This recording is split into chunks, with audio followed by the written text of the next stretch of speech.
इस क्वेश्चन में क्या कहा गया है, calculate the total torque acting on the body shown in the figure about the point O, है ना, अबाउट द पॉइंट ओ, इसी ओ पॉइंट के अबाउट, है ना, इस ओ पॉइंट के अबाउट हम लोग को क्या निकालना है, टॉर्क निकालना है।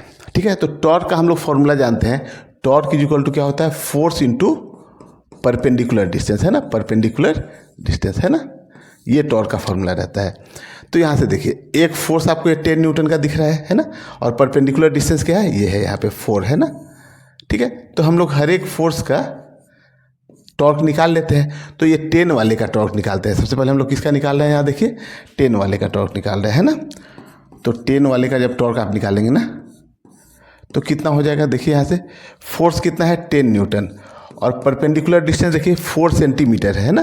तो 4 और अपन 100 कर दें, मीटर में आ जाएगा। तो ये देखिए कितना हो गया, 0.4, है ना, न्यूटन इंटू मीटर। ठीक है ना। अब देखिए इसका डायरेक्शन कैसे होगा, तो ये इस पॉइंट को, है ना, इसको रोटेट कैसे कराएगा, तो ये क्लॉकवाइज डायरेक्शन में कराएगा, है ना। तो ये जो निकल कर आया टॉर्क अपना, वो किस में आया, क्लॉकवाइज डायरेक्शन में आया। इस तरीके से देखिए, तो इसका देखिए आप, ये 15 वाले का, तो आप देखिए इसका दो तरीका है, या तो फोर्स इंटू परपेंडिकुलर डिस्टेंस आप ले लीजिए, या तो फिर इस फोर्स का कंपोनेंट निकाल लीजिए। तो चलिए मान लीजिए हम परपेंडिकुलर डिस्टेंस ही निकालें, तो ये समझ में आ रहा है, यही डिस्टेंस होगी परपेंडिकुलर, ये समझ में आ रहा है ना। अब ये 6 सेंटीमीटर है, तो ये परपेंडिकुलर, ये कितना हो जाएगा, ये परपेंडिकुलर डिस्टेंस, तो 6 और साइन 37, ये समझ में आ रहा है ना। अच्छा, इसका टॉर्क कैसे होगा, एंटी क्लॉकवाइज डायरेक्शन में होगा। तो अगर हम लोग ये 15 वाले का देख रहे हैं ना, 15 वाले का, तो 15 वाले का अगर टॉर्क यहाँ 15 लिख देते हैं, है ना, तो फोर्स कितना हो गया 15, है ना, फोर्स जो है अपना 15 है, और परपेंडिकुलर डिस्टेंस देखिए, तो परपेंडिकुलर डिस्टेंस यही रह जाएगा, है ना। तो देखिए ये कितना हो जाएगा, 6 साइन 37, है ना। तो 6 और साइन 37 की वैल्यू होती है 3/5, है ना। और जब आप इसको सेंटीमीटर से मीटर में चेंज करेंगे ना, तो 100 से और डिवाइड करना पड़ेगा।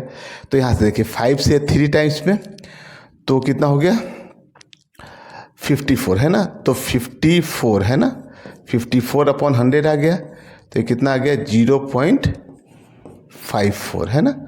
और ये किस डायरेक्शन में आ रहा है, एंटी क्लॉकवाइज डायरेक्शन में, एंटी क्लॉकवाइज में आ गया।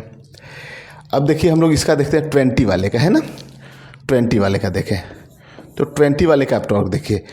तो 20 वाले में चलिए हम कंपोनेंट अगर निकाल लें, तो देखिए इसका एक कंपोनेंट ऐसे होगा और एक कंपोनेंट इस डायरेक्शन में होगा, है ना। इसका एक कंपोनेंट इधर है और एक कंपोनेंट इधर है।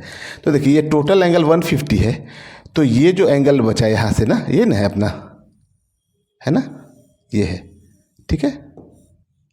तो ये एंगल कितना हो जाएगा 60 डिग्री। तो इस फोर्स का जो ये कंपोनेंट होगा ना, वो कितना हो जाएगा 20 cos 60, 20 cos 60 डिग्री। और इसकी वैल्यू आप देखिए, तो 20 इंटू 1/2 करेंगे, तो ये कितना हो जाएगा 10। यानी कि ये फोर्स कितना हो गया 10, और परपेंडिकुलर डिस्टेंस हो गया 4, है ना। तो हम लोग इसका जब टॉर्क लिखेंगे, टॉर्क हम लोग 20 वाले का लिखेंगे, तो फोर्स को लिख लिए 10 यहाँ पे, इस 20 का ये वाला कंपोनेंट लेंगे, है ना, 10, और परपेंडिकुलर डिस्टेंस देखिए कितना हो गया 4 है ना। तो 4 मीटर में करने के लिए 100 से डिवाइड कर दीजिए, तो कितना हो गया 0.4। और ये भी जो आएगा ना, वो किस डायरेक्शन में आएगा, एंटी क्लॉकवाइज में आएगा, ठीक है ना। अब देखिए इस 5 न्यूटन वाले को देखिए, तो ये जो 5 न्यूटन का फोर्स है ना, इसका लाइन ऑफ एक्शन देखिएगा ना, तो ये ओ पॉइंट को टच कर रहा है ना।